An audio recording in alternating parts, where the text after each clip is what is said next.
Sorors and recording in progress. Sorors and friends, I just want to say thank you. So, on behalf of the Washington, D.C. Alumni Chapter, I want to welcome each of you to this session and thank you for being here this evening. Your presence is amazing, and we are really happy that you are here to come and spend time with us in this topic that we are doing. So tonight's session is rooted in, happiness. The holidays is that time where it's family and it's happiness and it's joy. But it's also a place for many of us where this season is filled with just remembering some sadness, some pain, and really just quiet grieving.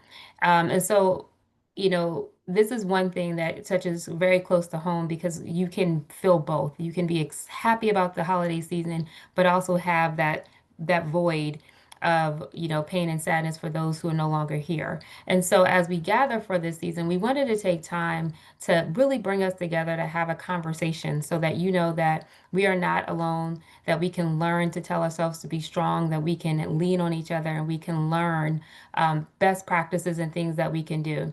So tonight we ask that you are here. We ask that you are present, that hopefully that something tonight will resonate with you that you can share with yourself. We want to pause and thank our soror from Trenton Alumni Chapter, Ms. Soror McMillon Holmes, for being with us to walk us through this. I want to thank the committee under the leadership of, I know Nicole Kamak, who is not here, as well as Sorella for bringing this together and making sure that we have a space where we can learn and share and grow together. So I want to just thank you once again. I want you to know that grief is not a sign of weakness. It's a sign that we loved and we were loved deeply. And healing is not a destination, it's a practice. And so I just want to thank everyone for their leadership. And as we move into this evening's conversation, I encourage you to open your hearts, give yourself grace, and remember that you're surrounded by people who truly love you and care deeply about you. So once again, thank you for being here, and I will turn it back to whoever I was supposed to. I didn't read the Don't instructions well. worry. Thank you Thank so you. much, Soror President. So So, I will bring our emergency preparedness message on behalf of the chapter, and then I'll turn it back over to Dr. Relaford. So good evening, sorors and guests. Thank you for joining us for this community event. You heard the greetings by our chapter president. We're so happy that you've joined us, but we want to make sure that you're safe. So whenever deltas meet, we always make sure we're safe. So in any location in which we meet to conduct delta business such as this, in your own homes or some other venue, we ask you to be Delta safe. Please take the time to identify 2 exits in your current location in the event that you need to evacuate. Knowing where those locations, those exits are, is very important in the emergency evacuation procedure. Additionally, during our post-COVID-19 pandemic era, we ask that you remain vigilant and focused on the current guidelines in your local location. So please adhere to those public health guidelines. So without further ado, please be Delta ready, and I'll turn it back over to you, Dr. Relaford. thank you. Thank you. So, again, welcome everyone. Thank you for joining on this evening. And I'll go ahead and just give another description of what to expect from today's discussion. It is, in fact, a discussion. So if you have questions, please feel free to raise your hand, drop them in the chat. We'll read the questions as they come along and we'll try to address as many as possible. This discussion, we want you to leave feeling empowered and feeling that you have resources and tools that you can actually implement. So, again, we know the holidays filled with many emotions, and it's important to remember that it magnifies feelings of grief. And grief isn't just about losing a loved one, it's many types of losses across a full spectrum to include a relationship, a job, your health, or changes to your health, or even the version of a life you once imagined for yourself. So, grief wears many faces, and we'll talk about that today. It can be sadness, exhaustion, irritability, numbness, and the process to healing is not linear, it doesn't have an expiration date. So, we have a wonderful speaker here today, and I am going to ask Sora Marella McMillon Holmes to introduce herself so everyone knows who we're hearing from. Well, good evening, sorors.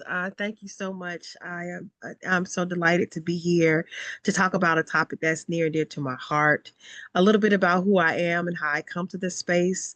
I've been a Delta now for going on my 33 years. I currently serve as the president of my chapter at Trinity Alumni chapter. Um, been financial and active ever since I got up off that pillow. So that's why, done served a lot of different things. I've been on some regional committees. But the work that's most important to this space is that I am a licensed clinical social worker as well as an ordained Baptist minister. I've been ordained now for going on 28 years in the Baptist tradition. So I came to this body of work really because I saw just sort of the impact it was having on the congregation I serve. I'm an associate minister at Shiloh Baptist Church in Trenton. I've been there for going on 17 years, served in various capacities. But the biggest thing my latest assignment has been grief ministry. And I started that ministry right before COVID. I say God must really have known what God was doing. Um, just to be in the church and to minister to families during that time period that we were just so overwhelmed. When I say we were overwhelmed, I will say in a span of 6 months, we had almost 70 funerals. And of course, we could not be in person.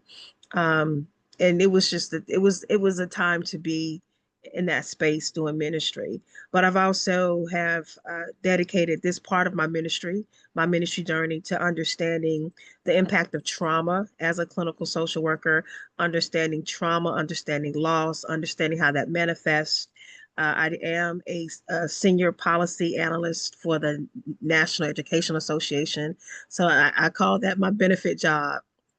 So I do in the Center for Racial Social Justice, Human Civil Rights Department. So I look at sort of how all these things intersectional, how they impact how we show up, our readiness, our willingness, but also how we tend to have roadblocks and how we have obstacles because we sort of haven't dealt with.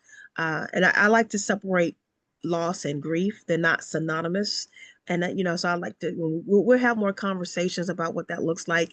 And I think a lot of times when we talk about loss, we don't talk about how that loss can show up in different spaces and places in our lives, and sort of how we don't allow ourselves to grieve, and how we've come to understand what grief is and what grief can look like, and sort of how grief can stymie us and how grief can prevent us from sort of making to that natural progression of our life. So I'm excited a little bit about that.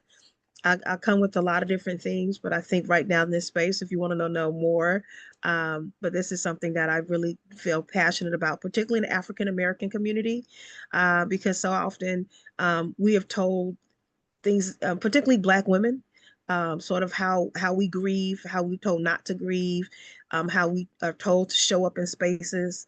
I think we need to have honest and authentic conversations about what that does to our mental health, what that does to our sister circles, and how it affects and impacts us when we show up to help others. So I think I've talked enough. And throughout the night, this is the conversation. Uh, you know, I'm a social worker, so I tell people it's not really much that you can tell me I haven't seen or heard before. So, just bring them. Let's have sincere conversations about how we're going to travel this journey together, because that's what it is. It is a journey, and the more people you have, the more people you can trust, the more you allow yourself to be transformed and be vulnerable.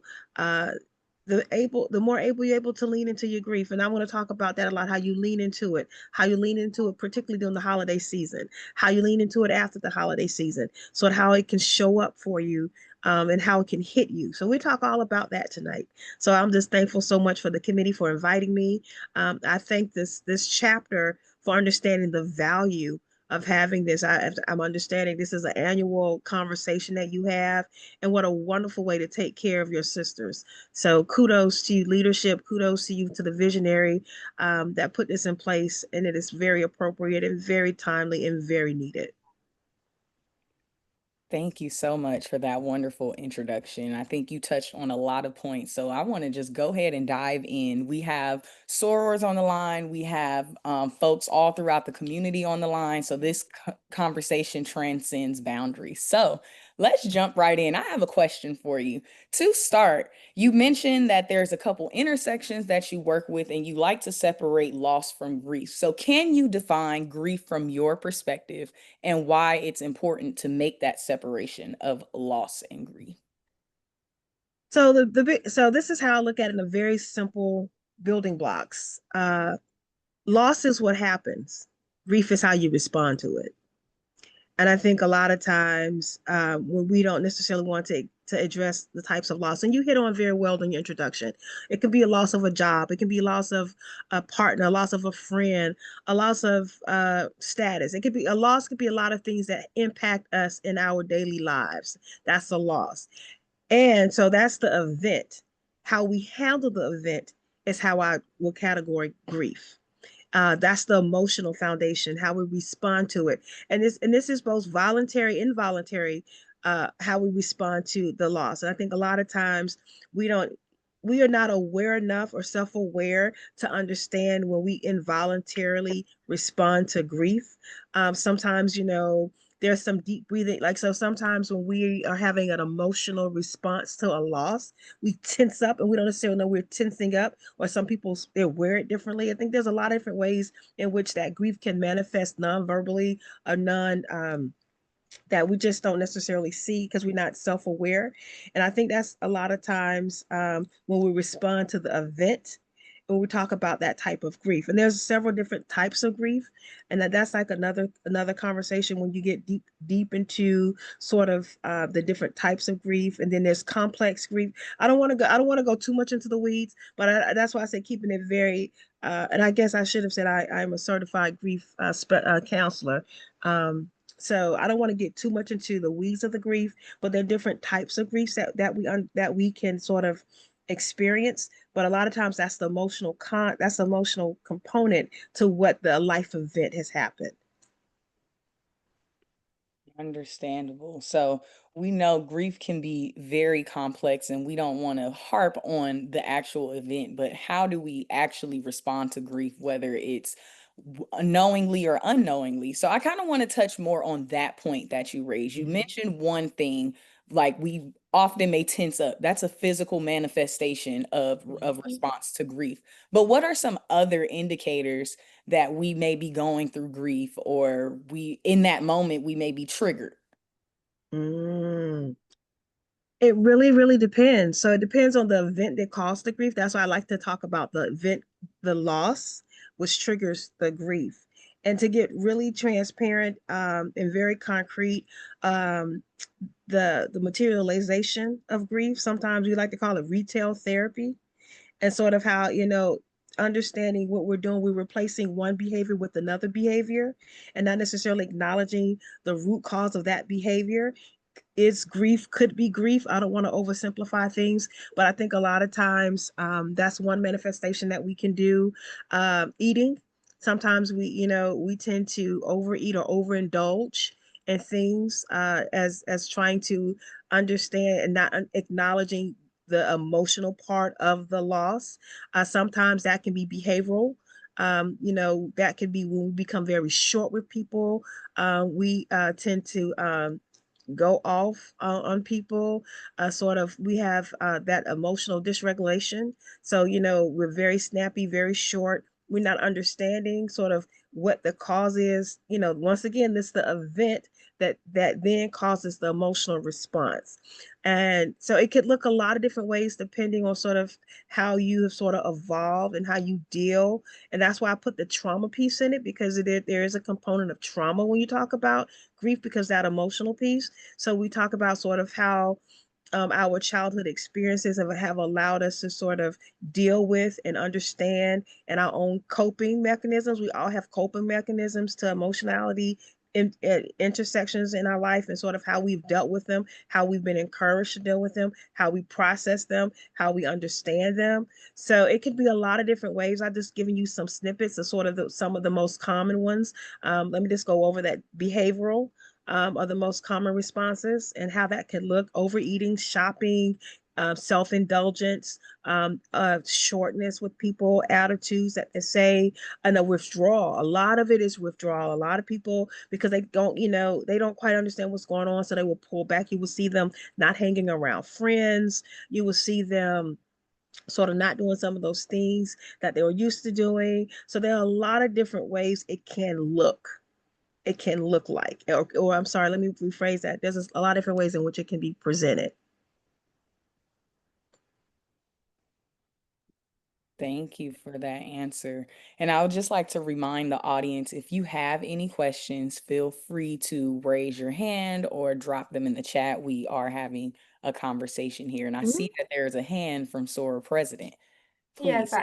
yes. So one of the things that you're talking about how people cope, I think one thing, especially in Black African American women and women in general, is that sometimes it's not always when we're talking about how we cope, it's someone who is not able, depressed, can't actually move, but sometimes it can be hyperactivity, Mhm. hypofunctioning, right? And so how does that look in terms of, you know, sometimes being hyperfunctional is actually a way Right. to encompass that. And I can say, knowing myself, that is it. If you get busy, you do so much to overcompensate in that. So can you talk a little bit about how you can be overperforming, hyper functioning person, but still be really in the midst of a process that you aren't sure that you're going through? Excellent point. Excellent point. And I think so many of highly functioning, high performing women do actually that, because they know that's something that they can control. Because another thing about grief, we want to control. We're trying to control our emotional state. So a lot of times, what we're doing, we're finding those things to busy ourselves that we can check off the box. So sometimes that can look like.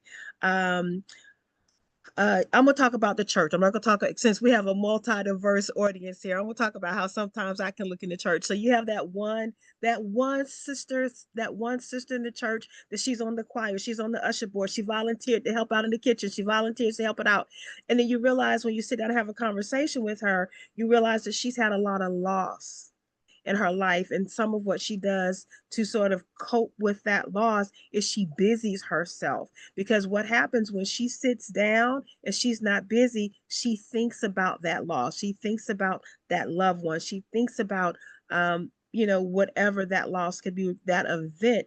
And then who wants to be that if you don't necessarily have a support system or a place to really talk about those feelings and those emotions? So that's how it could look in the church. It could look that way in a job. You have that one coworker, like, "Man, she volunteers for everything. Why don't she just go somewhere and sit down?" But a lot of times we don't know. And that's the other thing. We don't know because a lot of times we don't ask those questions. We don't check in. We don't consider what people are doing and going through. Like I love this. Like, we have to have grace and understanding. And a lot of times we go straight to judgment without having conversations with people or getting to sit down and, hey, how are you doing? And mean it. I'm from Atlanta, Georgia, so I'm always tickle pink when I go home because I'm having a conversation with the woman at Walmart. I'm having a conversation with the woman at CVS, and it's genuine. And the next time I go home, guess what? They remember. And sometimes we miss that because that's another way of, we talk about some takeaways, have a check-in by, we talk about accountability partners, have someone that just checks in on to make sure, how are you doing? Let's sit down. I think some of that in the busyness of what we call life, we forget those little things that that make a difference. And sitting down, writing a note, picking up the phone, not texting. Can I say that one more time? Pick up the phone and have a conversation. How are you doing? Or sit down and say, you know what, is it okay? Let's go out for coffee. Can I put eyes on you? And I like to tease a lot of times, some people, when I run my grief groups, I need to have a proof of life. I need to have a proof of life. I just need to make sure you're okay to check in with you. And that can make a big difference. Just someone knowing that someone is checking in on you, that someone to say, hey, let's sit down. And when we acknowledge it. So a lot of times, and I just want to be very careful that we don't try to, you know, diagnose people, but just that genuine humanity care to say hi, what's going on, can we talk, because a lot of grief is that we try to shoulder it ourselves. We do, and And it's not meant to be shouldered by ourselves. It's not. It's not. So thank you for that. Yes, that was a great question. I see that we're getting some response as well. Keeping busy is a coping skill. Someone commented. It definitely Hmm. is. Community and true connection matter so much. Very Hmm. true. You don't have to operate in isolation. And we have a question. How do you approach if someone is resistant to company as we talk Wow. community? Wow. So we talk about the family of origin and sort of how that. So a lot of how we grieve is learned behavior. And we learn it from our family of origin. We sort of learn it from as we, mature and grow, different life situations and how we pull and how we gleam and how we cope. Someone who's resistant, is probably resistant in more than just one area. And so because that's a behavior, that is a coping behavior. So some of it is, how would you engage that person outside of this particular thing? So and it's getting to know someone. And a lot of times if someone's resistant, you have to ask, that behavior has a function and a purpose. So what is the function of that resistant behavior? So did you really take the time to get to know the person? And it's not being in school like, well, hey, how you doing, and being observant, oh, okay, so do you mind if I have lunch with you? Some of those small things, because you have to understand that behavior has functioned for that person for a long time, and the reason why they keep doing it, because it works for them. So what you're asking them to do, you're asking them to change something that has been tried and proven, and in their protection of them, of the self, self-preservation. So a lot of times it's just really getting to know that person over time, and to show them that you are trustworthy and that you can be vulnerable, because we don't know how or why that person became resistant. It could be hurt, it could be a lot of different things. So a lot of it's just having that grace and patience. If you truly want to show, I like to say the ministry of presence. If you really want to show up, just be present. Just be present. A lot of it's, a little sticky note, a little card, a flower, something just to let that person know, hey, just thinking about you. That's all. And keep it moving. And then you'll see slowly, whatever the reason that behavior came to function that way, you'll slowly see how they'll warm up to you. But it really depends on how committed you are to being in that space with them, and if you're willing to do the work with them. So what is it value added or value taken away from you? What is your motivation? So a lot of times, we do have, overachievers who just, we have I think I can be very honest and very sincere, because that's how I do work. We have people just want to get in your business. So a lot of times, that resistance can be that there was some hurt. So showing that person who you truly are, so they can trust and be willing to open up to you. Very good, Shannon. Excellent point. Sometimes we are functioning depression. So I just want to put a cautionary, because there's the clinical definition of depression, which has to be manifested for 2 weeks and impact your daily living. So I just want to make sure that when we use depression, we use it cautiously, and understanding that we may just be working in unprocessed grief. And sort of we haven't sort of, so I'm always very leery to throw out, and I am using the clinical definition or diagnosis of grief. But I think a lot of times, um, when we throw out depression, it's really that in we're grieving. We have all this emotional, because we had an event. Mind you, now the event is the loss, which caused the grief. And if we don't necessarily have spaces and places to understand sort of that emotional component to the loss, is when we sort of get in those circles and we cycle. And cycling can look very different for different people. And I would just ask a little question. What do you think that depression looks like? I know there's the clinical understanding, but a lot of times what we see as depression may not be depression. So understanding, so that's why I'm always sort of a little hesitant to put out there. So I'm trying to read the chat as it was going on. So it pops up. So go ahead, Dr. You do it for me. You know, Yeah, I came got up, the chat for you. We're getting came a up lot of quick. engagement here, so I love that. I'll manage the chat for you. The next question after Shannon was, are there some strategies or are there some suggestions rather for protecting your own mental state while showing up for people who are navigating grief? Sometimes showing up for someone else can trigger something in yourself. Wow. You guys are really, God, you guys came armed and loaded today, right? God bless you. Thank you. Thank you. So let me try to unpack that a little bit. Um, so um, I like to use the analogy. If you don't have your oxygen mask on first, you really shouldn't be putting it on someone else. So understanding what your triggers are, if you want to do this work, right? So I think a lot of it is, you know, when you want to be that, make sure you're self-aware and you know what the triggers are. So when you see the triggers, you can then self-preserve, right? You put that oxygen mask on and you understand that. And there could be new triggers. There could be new triggers. And I think a lot of times, this is why I say it is a journey, it is a process, depending on the loss, depending on the loss and how the emotional connection to that loss. So how do you do that? Just being self-aware. There are a lot of different techniques. I think journaling is a good technique, because it sort of allows you to put your thoughts, your emotions, your feelings in on paper. You get out of your head.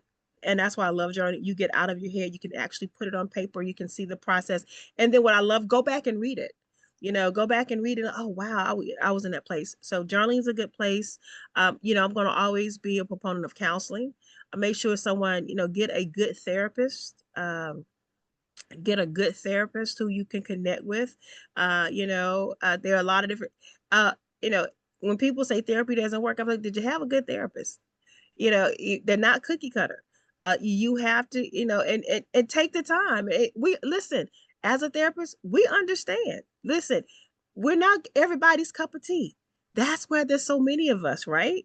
You get to the therapist that you feel comfortable with, that you can do the work. The important part about therapy is going to someone that you trust, that you can do the work. That is the important part when you're looking for a therapist. So, and that therapist will walk you through. I do I'm in the playlist now, y'all. My son has got me in the playlist. I think music is one thing. Music is intergenerational.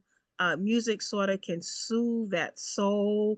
It is transcendent. There's a lot of things with music. I also do a lot of bibliotherapy, a good book club, that has a good moderator. A lot of times we may not be willing to talk about our own stuff, but if we got a good character in the book, oh, we can talk about their stuff. We can talk about their stuff all day long. And a lot of that is, you may not be you may not be at a place to accept it here, but you can see it in the character in the book, and you can glean from that. So there's a lot of different strategies sort of to get you there. But I would definitely know understanding and knowing what your triggers are before you want to be helpful. Thank you for that. That conversation triggered a lot of response in the chat. So, someone stated, just when you think your grief is resolved, something small can send you back into a grief cycle. So, with that, another question arose. What are some practical ways to support other family members who are grieving when you're also experiencing grief from the same losses? Wow. Wow.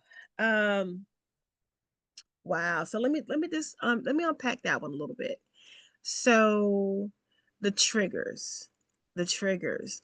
And I like to call it, sometimes it's the sneaky grief. It's when I call it the sneaky grief, just when you thought you've done enough work and something happens. Now I'm gonna tell you a little funny story. My father loved Javon Musk. Y'all don't, no judgment, no judgment.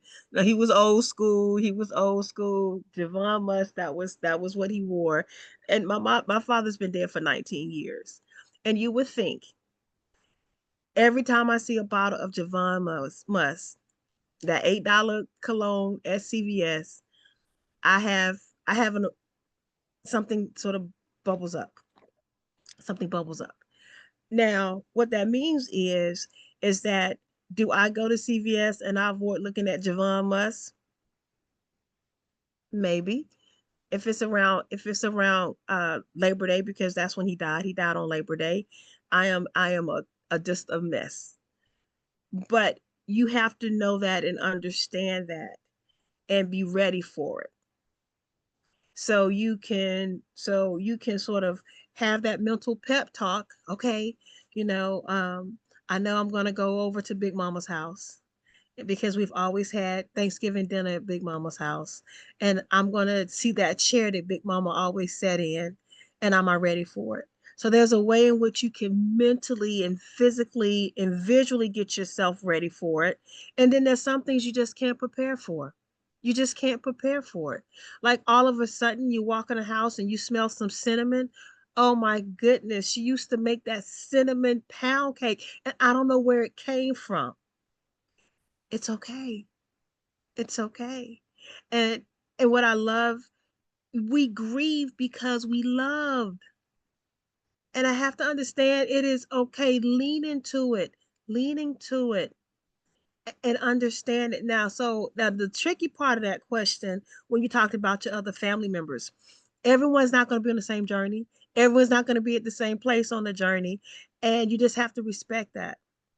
And I think a lot of times, we want people to be where we are, and that may not be the case, because the difference is we didn't have the relationship that person had with, even if it's the same grandmother, y'all didn't have the same relationship.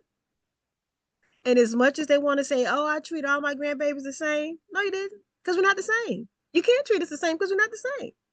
And I think a lot of times what that love relationship looked like is how you grieve that love relationship. So it's not going to be the same. So I think a lot of times what you do, you celebrate the things that are common. You celebrate those good times that you shared together. You celebrate those things and you cherish those things and you honor those things and you acknowledge those things. And a lot of times that is something that can help, particularly over the holidays. Because I think if we can celebrate those things that we have in common with our loved ones, because we all, I have a sister, I'm sometimes like, did we really grow up in the same house? Because that was not my experience. Did we really have the same mom and daddy? We did. But you see the difference in how people experience things differently. Even if it's the same event, they experience it differently. They see it differently. So a lot of it, that's why you say very concrete, particularly when it's a common family. You talk about how things made you feel. How did you feel when this happened? How did you feel? And then you use those I statements. I felt. So a lot of times you're not talking about your individual, you're talking about how you felt, but you also validating how they felt with that shared experience. I hope that was helpful. Yes, I personally I thought it was pretty helpful, but we'll let the chat respond. We had another question. Let's say we incorporate all of these things that you mentioned about having the I statements and celebrating the commonalities, and that was not the most useful or helpful thing to do at that time because, people grieve differently.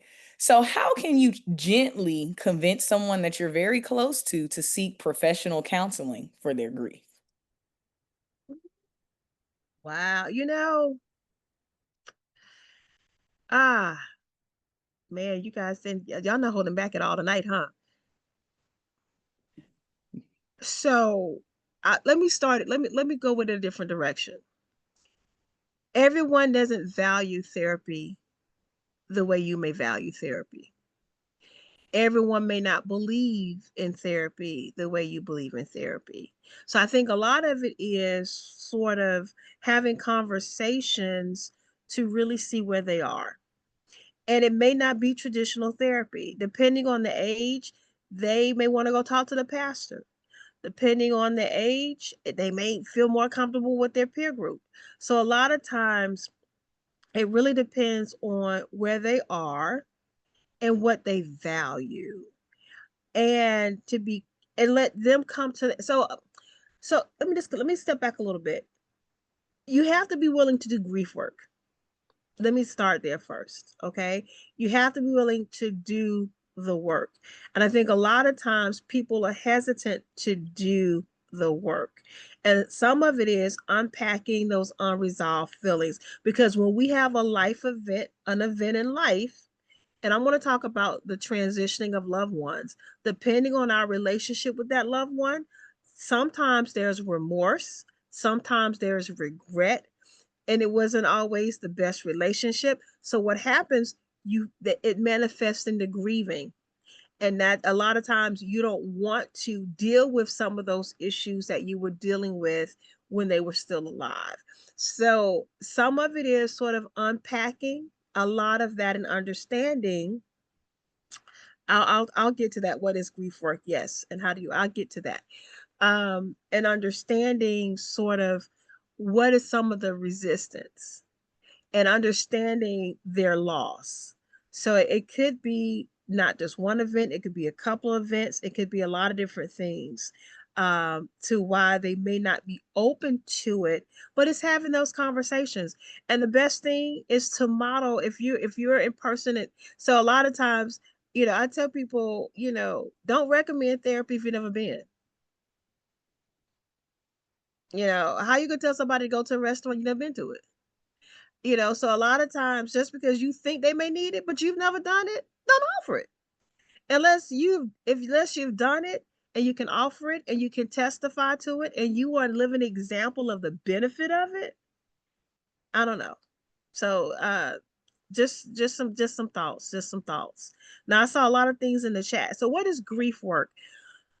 Grief work is really sitting down and being honest with yourself about the process, and understanding sort of the emotionality, sort of how it shows up, how you lean into it, your coping strategies, how you talk about it, how you celebrate it, how you acknowledge it, how you lean into it.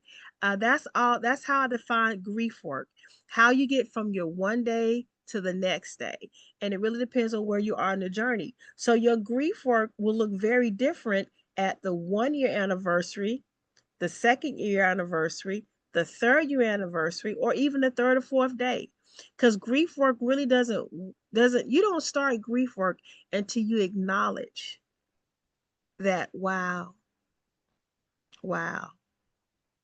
I have an emotional connection to an event that happened. And then when you start doing the work and start sort of so associating that and understanding, and a lot of that is grounded in because I am who I am, a lot of that is grounded in the Lord. How you letting that guiding light, that direction, that source of strength that grounds you, that lifts you up, that motivates you, that picks you up, sort of how you letting that come into your life to help you get to the next day. Because some grief can be so disabling that you don't eat, you can't sleep, you can't get up. That is real. That is real. So getting to a point where, you know what, I'm going to just, I had one client, I said, what I want you to do, I just want you just to get up and get out of bed today. Just get out of bed. That is the goal. If you can check it off the box, we did something. We did something. So some of that really depends on where you are in this journey, and are you willing to do the work. And a lot of times I think that is when I'm going to put it in, that is when people become depressed because they have manifested a behavior for two or more weeks and isn't impacting their activities, they are daily living. So that's when you get into that. Thank you So I for saw a lot of stuff. I saw a lot of stuff in the chat.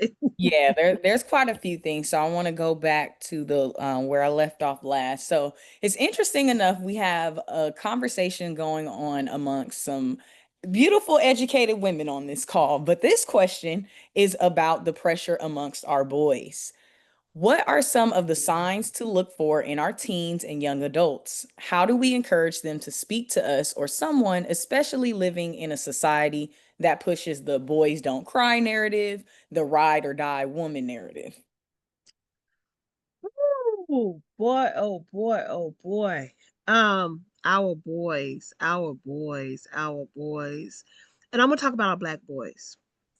I have a son, he's 21 years old, and I really tried to get him to talk about his feelings, to express his feelings, and to be okay with it.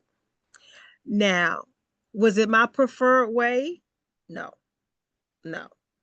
Um, there was a traumatic loss that happened in our family, and I asked him, I said, well, we're going to go to therapy because, of course, I'm a therapist. That's what we do, right? We talk about your feelings. You may not want to talk about it with mom. And what he did, he decided, and no judgment, y'all, he decided to become a rapper. I'm sorry, he decided to write raps. I don't know if he was a rapper. And it took a lot of me understanding that is how he was able to understand and to cope and to deal with the traumatic loss that we had in our family that wasn't necessarily me.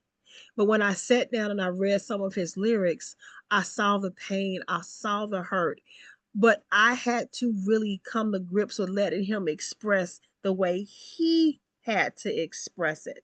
And I think a lot of times with our boys, we want them to sort of express it the way we want to express it. Now, full transparency, my husband's a Kappa, my father-in-law's a Kappa, and yes, he's a third generation Kappa. So he was a Kappa leaguer, and I will say the Kappas were there. They he had a lot of good male role models that sort of stood up and filled in the gap and talked to him. So once again, that and I want to say that because their community, and I am sorry, and if you all want to light me up in the chat, our boys need to have strong male role models around them, and particularly that can talk sincerely and honestly about loss and grief in real male masculine appropriate ways.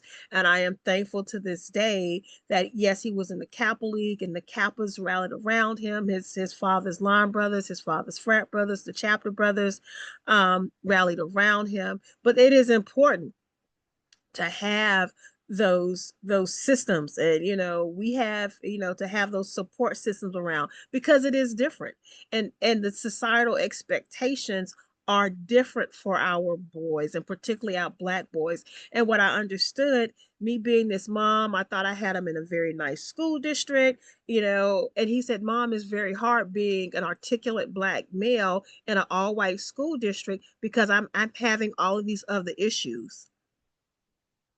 And I thought I was doing something right, y'all. I'm like, you mean all this money I'm paying for you to go to this private school and you what?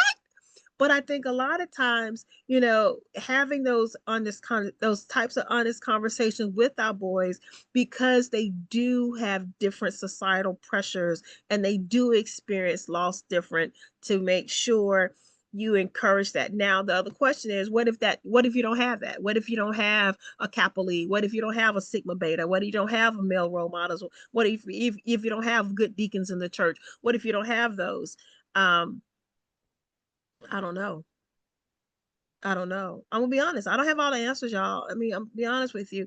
But that is where our community is important. That is where our community is important. That is where making sure our Black boys are in those spaces, to have those things, and being open to letting them express themselves, what that looks like. I think particularly if you have boys versus girls, girls tend to be very expressive and boys tend to be sort of withdrawn. And keep an eye on them. Know your children, and please, when they open up to you, let them just talk. Let them just talk. And maybe it may not be what you want to hear, but they're coming to you, they're talking to you. And have a no judgment zone. And however hard it is for you to hear whatever they're sharing with you, let them share it. Let them share it, and let them know and affirm them and believe in them and create that space for them. Because what we don't want to do, we don't want to let our boys grow up to be angry men because they have displaced grief. and they were never allowed to talk about it. They were never allowed to express it. They were never allowed to sort of put it into understandable terms for them. And they become aggressive, and they become explosive, and they don't know how to communicate. And just let them be in that space. And it's not yours, it's theirs. It's theirs. I hope that was helpful. That was more of a personal experience. And also, my son wanted to skateboard. Y'all, I was a wreck. I was a wreck when he wanted to skateboard. But I got over it, because I had to let him do him. I had to let him do him. And even now today, when he comes with these conversations, like, you can't go tell your dad some things. You can't. You don't have to tell me. I don't really want to know all that. But it's fine. It's fine. You were just such a safe space for him. Ah, okay. But you brought up a lot of important things. You touched on community, you talked about the family structure, and there's a question, or rather a scenario in the chat regarding family. So here's the scenario. When you've made the decision to separate yourself from family members for your mental health, how do you manage keeping and communicating that boundary, even when grieving that decision? Especially when our community tends to excuse or minimize the trauma someone has created simply because they are family. Ooh, boy, boy. Wow. Family There's is a about tough one. four, there's about four components to that. So, wow. Kudos for you for establishing boundaries. Let me just celebrate that, because I think a lot of times we do more harm because we don't set up those boundaries. And listen, you guys, when you do this grief work, it's okay to protect it. It absolutely is, and it's okay, because sometimes if you've done all this work to have a family member set you back, uh, uh, I don't know. I don't know. Yeah, I'm still working on that one. I'm still working on that one. So kudos for you for boundaries. And sometimes families are really difficult to negotiate and to navigate, particularly when you talk about trauma, the event, the loss, and then the emotions that are attached to that, which are the grief. And sometimes you have to educate them, because the first thing the family would say, "Oh, girl, you acting funny. Oh, girl, you doing this. Oh, she thinks she better than us. Oh, they think they better than us." Well, no, I'm just healthier. I'm just mentally healthier, and it's okay. I'm not better, but I'm doing some work. I'm doing some work, and I want to protect. I want to, protect my peace, protect my sanity, to protect the fact that I am celebrating the loss of our loved one in a very healthy way. And mind now, some of that is because a lot of times we don't know what healthy grief looks like in our communities. That's one of the challenges. So we don't know what healthy grief is, because we just sort of hadn't had those models. So that's some of it. So you have to introduce and teach, show by example, and sometimes I have to be very concrete. That's why I said Jesus did parables.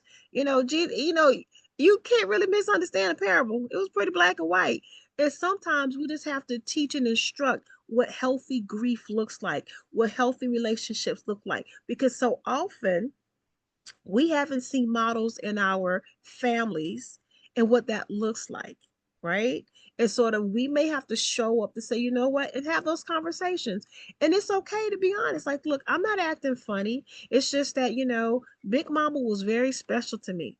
And I've come to a place in my life where I celebrate her. And I'm not where you are in celebrating her and having that conversation. So, and it's okay. And say, look, you know what? If I have, if you're going to keep bringing it up, then I'm going to separate myself for a little bit, because I'm not there. I'm not there where you are, and we're just at different places. But right now, and I choose to celebrate Big Mama this way, and I'm okay with it. And I need for you to be okay with it as well. So some of that is sort of understanding that, but then you have to unpack the family of origin. So you know how to get. So there, I don't want to oversimplify the answer, because there's so many other things that could sort of be to why that particular family system is the way it is. But I will say a lot of it is that we have to model healthy grief if we're doing the work. And there was another part to that too. I think, but I think that's the overall gist, right? Yes. Okay.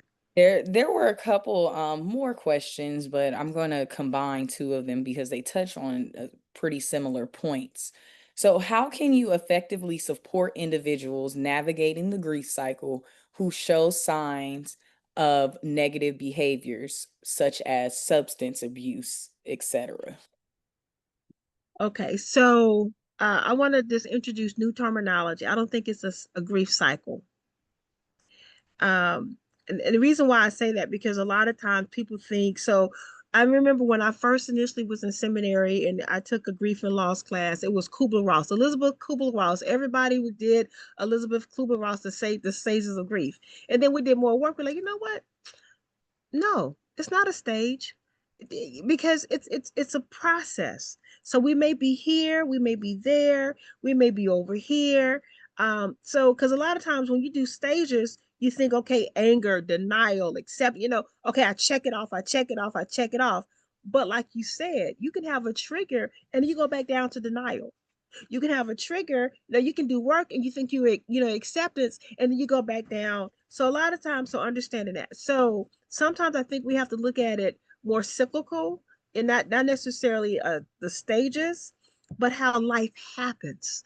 And I think a lot of times when life happens, depending where you are in that work, is sort of where you sort of land. So you have to always be more fluid. I'm understanding the grief process and the grief journey being more fluid. So let me go back to the substance abuse piece of it. And that's when, you talk about the dual diagnosis, you talk about sort of how did it happen. So a lot of times, what you're probably seeing was that now the substance abuse is becoming more prevalent. It was probably always there. Um, and it sort of now has heightened. A lot of times this is when you get into those dual diagnoses of someone who is having a traumatic event, and then you couple that with the substance abuse and a possible mental illness, that gets into a whole different category of level of expertise. And I think a lot of times, because what do you treat first? You have a tier one or tier two or tier three diagnosis. Which one do back in the day when we have an axis one, we have an axis two, when you would do the diagnosis of someone. So you really want to say, well, do you treat the substance abuse first before you treat the grief? Did the grief cause the substance abuse? So a lot of times that's more intense work, and sort of understanding what really is the underlying behavior. Because remember now, the reason someone is manifesting this is because the behavior has a function. And what is that function? And a lot of times with substance abuse, you can trace it back to an event. Remember a loss, then that's why I like to separate loss and grief. So that's a really tricky question, because you don't necessarily know what came first, the chicken or the egg. But as a family member, um, ask that person, you know, uh, if they're interested in, first of all, where are they in their addiction? Is it addiction slash abuse? Okay, because we have a lot of functioning substance abusers and dependency in our community. Um, that's a whole nother level of denial. So you really have to figure out which one do you want, which is back in the day, which is the axis one diagnosis. Is the grief the axis one, or is the substance abuse the axis one? And back in the day, when I initially did all of my clinical training, we would always do the substance abuse first, because we felt that once the substance abuse was addressed, then we could do some more psychoanalytical, psychobehavioral stuff. Thank you so much for answering all of these questions. The community was super engaged, and there were some questions that we were not able to get to, but we want to just really thank you for everything that you poured into this discussion. So before we close out, though, you gave us a lot of tangible things that we can do. We learned about the differences between loss and grief and leaning into the grief and how can we go through grief as a process and not a cycle. So before we do officially close out, from your professional perspective, what does healthy grieving look like and what resources can you recommend Mm. for our audience here today? Um, what does healthy grieving look like? Healthy grieving can look a lot of different ways because I want to say it's not just one way. Okay. And the reason why I say that, because it depends on your relationship to the loss and how you grieve. But a healthy grief is one, the acknowledgement of the grief, the acceptance of the grief, and the grace of the grief. And I just want to talk about the grace of the grief. I think that may be a new concept for people, because I think a lot of times we have to give ourselves grace when we're grieving. And I think that is the foundation of healthy grief, because I think a lot of times, when we, first of all, grief doesn't have a timetable. And, so let's start there, but also understanding there are going to be ebbs and flows, and acknowledging where you are in the ebb and flow, and being honest and being sincere and being authentic and being okay with those things. Okay, you know what? I'm really having a challenging day because, and understanding when you say that, not as an excuse, but as a way to acknowledge what you're experiencing. One, either getting the help; two, acknowledging the support; or three, saying, okay, I need to do these things. That's what healthy grief can look like. Healthy grief is where you get up and do the next thing. And I think that is like it, to summarize what healthy grief looks like. You're able to get up and do the next thing. That is awesome. Mrs. McMillon Holmes, we honor you and we thank you for everything you poured into us today. And we appreciate the time you taken to just instill all of this information and these values into us. Unfortunately, we couldn't get to all of the questions. However, I think we have a lot of tools that we can take with us, and grief looks different. We Mhm. we understand that. And there's not a one size fits all solution for your grief process or your grief journey. So, with what you all heard today, I want you to take that with you. And we have some upcoming mental health discussions where some of these questions will also be answered as well. So please do not feel like you didn't take away anything from this lovely, lively discussion, because there were a lot of gems dropped here. And again, Mrs. McMillan Holmes, we really appreciate you for the time you took. Before we close out officially, I just want to turn it over to our leadership that we do have on the line. Soror President or Soror First Vice President. Is she on? Yeah, so I just want to say thank you, Sor Holmes. This was an amazing event, conversation. I think all of us was able to glean something even more from this, and I know that it will help many people. I wanted to acknowledge our first Vice President, Sor Tamara Wells Lee, who is on the call, as well as our second Vice President over program is Dr. Erica Scavella Hill. And I think we can just, in the sake of time, I know that we're there, unless either one has comments that they want, we can say thank you, sorors. Thank you for our community for coming and staying with us. And I pray that you all have a great holiday season and that you're able to use some of these tools as we start those. So I will hand it back over to you, Dr. Rutherford. Thank you so much. I believe that this concludes our discussion. Thank you to everyone, wherever you may be. Please get back to your homes safely.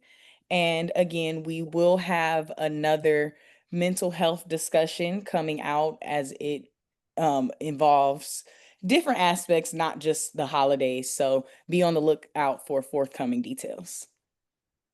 Thank you. Have a great night, everyone. Have a good night, everyone, and thank Thank you. you. Thank you Thank so you much. Thank you so very much. Thank you so much. Thank Thank you. you. Good night. Good night. Going to my class. On purpose. Yeah, the class at 8 o'clock. I'm gone. I saw your message. I thought you left. Bye, Alan. She's busy. Where's You my can stop exit? the recording. You stop the recording Oh, because it will Oh, there's a record the little. whole time.